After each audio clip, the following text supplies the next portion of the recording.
aujourd'hui tous une responsabilité, c'est de faire connaître cette pétition. Pas de profit pour la pension mondiale. Donc, quoi qu'il en soit, voilà, on a aujourd'hui cet appel et remercier. Sanofi joue un rôle de santé publique. Où est la santé publique quand Sanofi supprime 3000 chercheurs? On est passé de 6387 chercheurs en 2010 à 3905 en 2020.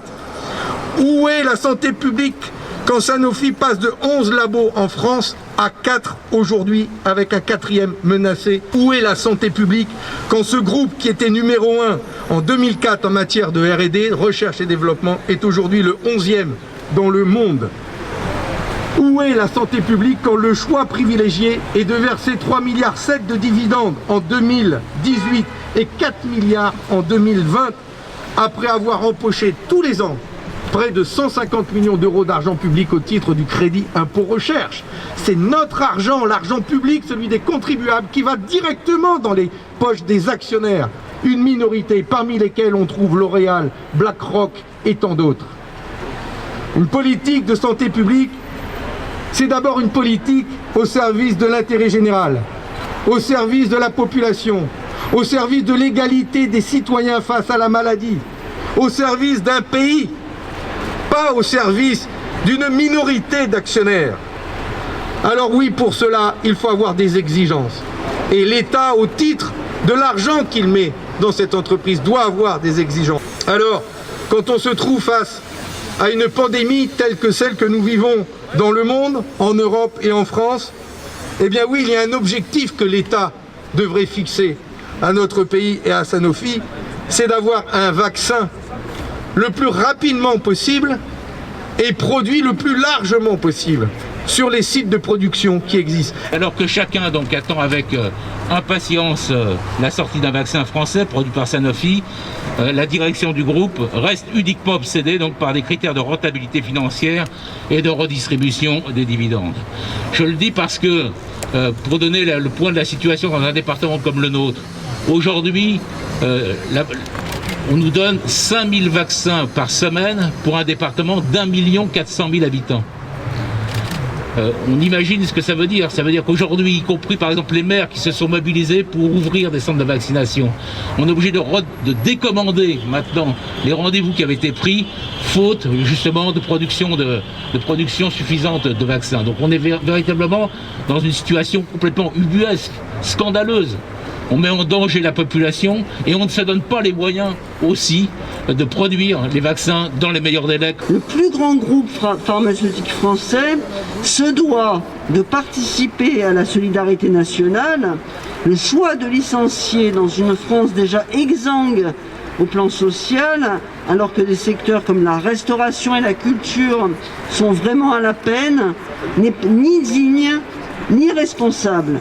Le choix d'économiser sur la recherche et le progrès médical en pleine pandémie, alors que la mondialisation nous expose à d'autres virus, alors que tant d'enjeux de santé se posent à nous, le vaccin contre la Covid, mais pas seulement, cette option n'est pas la bonne. Il nous faut ensemble préparer le monde d'après.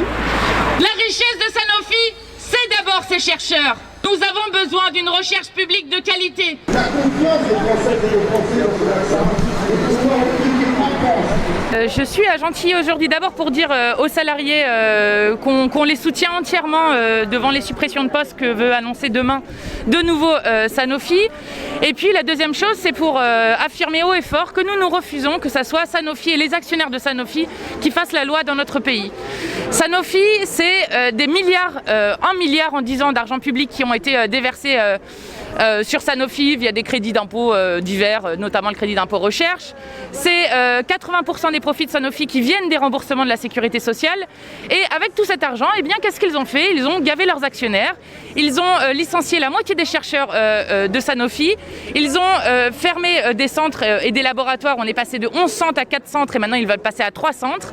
Et là, en pleine pandémie, eh bien, ils n'ont trouvé rien de mieux à faire que de distribuer 4 milliards d'euros aux actionnaires et d'annoncer de nouveau des suppressions de postes, d'annoncer de nouveau un centre qui va fermer. et d'annoncer encore une fois, parce que Sanofi s'est désengagé de toute la recherche qu'il considérait comme non rentable, je pense au diabète, je pense à la cardiologie, je pense maintenant à ce qu'ils veulent annoncer sur les neurosciences, donc des choses qui sont absolument indispensables pour notre souveraineté sanitaire. Et à la fin, après s'être gavé autant qu'ils l'ont fait, eh bien cette entreprise voyou fait que nous sommes en retard, nous la France, puisque nous n'avons pas de vaccin, nous n'avons plus de souveraineté sanitaire et nous avons perdu la moitié de la richesse de Sanofi qui sont ses chercheurs et non pas ses actionnaires. Donc nous sommes là pour dire que c'est insupportable et que la santé est d'abord un bien commun, elle appartient à l'intérêt général. On avait un président de la République qui nous disait quoi qu'il en coûte. Eh bien quoi qu'il en coûte, eh bien nous devons interdire à Sanofi de licencier, nous devons interdire à Sanofi de faire du profit sur la vie des gens et nous devons construire un grand pôle public du médicament. Ils ont fermé, les gouvernements successifs, Macron l'a fait aussi, ils ont fermé 100 000 lits en 20 ans. Ils ont voulu faire des économies sur la santé. On se retrouve du coup en pleine pandémie mondiale avec un système de santé, un hôpital, des EHPAD qui ne peuvent pas tenir le choc d'une pandémie telle qu'on est en train de vivre, des laboratoires qui se sont engraissés tant qu'ils peuvent sans avoir rien fait, et en fait même pas rien fait, en ayant cassé la recherche publique française. Et en fait, le pire, c'est qu'ils ne tirent aucune leçon de ça. C'est qu'on aurait pu croire qu'avec la pandémie qu'on vient de vivre, eh bien ils auraient compris. Eh bien non, ils demandent de nouveau à 13 hôpitaux dans le pays de fermer des lits. Ils continuent avec le PLFSS, c'est-à-dire le projet de loi de financement de la sécurité sociale qu'on a voté en fin d'année, à demander aux hôpitaux publics de faire 800 millions d'euros d'économies en 2021. Donc ils n'apprennent rien, ils continuent comme si de rien n'était. Eh bien nous ne sommes pas d'accord avec ça. Maintenant la santé doit être sortie des lois du marché. Personne n'a le droit de se faire de l'argent sur la santé des gens. Et la santé des gens doit être une priorité. Le quoi qu'il en coûte maintenant est extrêmement loin. Eh bien nous battrons jusqu'au bout pour le pôle public du médicament, pour qu'il y ait, comme ça avait été rendu dans un rapport en 2018 par ma collègue Caroline Fiat, 210 000 soignants et soignantes qui soient embauchés dans les EHPAD, ce qui aurait peut-être évité l'hécatombe. Et...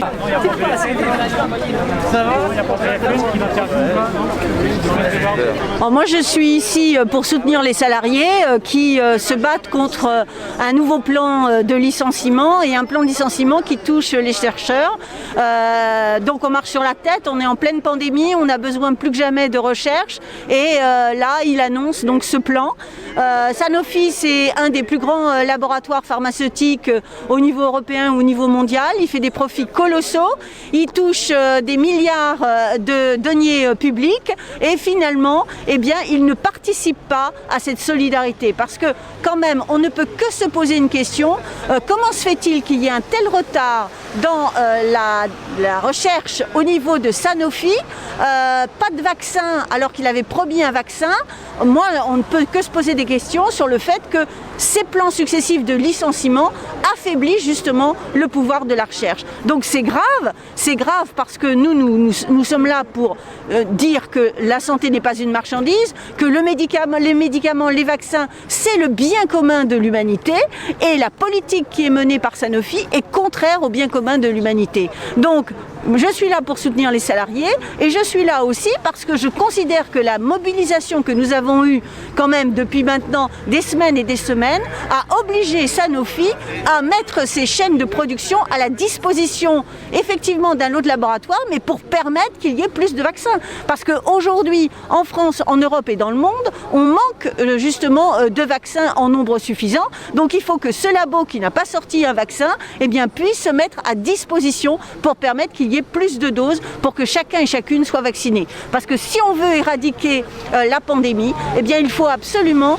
que le vaccin s'adresse à toutes et à tous et soit évidemment gratuit pour l'ensemble de la population. C'est à ce prix-là qu'on éradiquera la pandémie. Et je suis là aussi pour dire que finalement, il faut absolument finir avec les brevets parce qu'un vaccin comme celui-ci est important.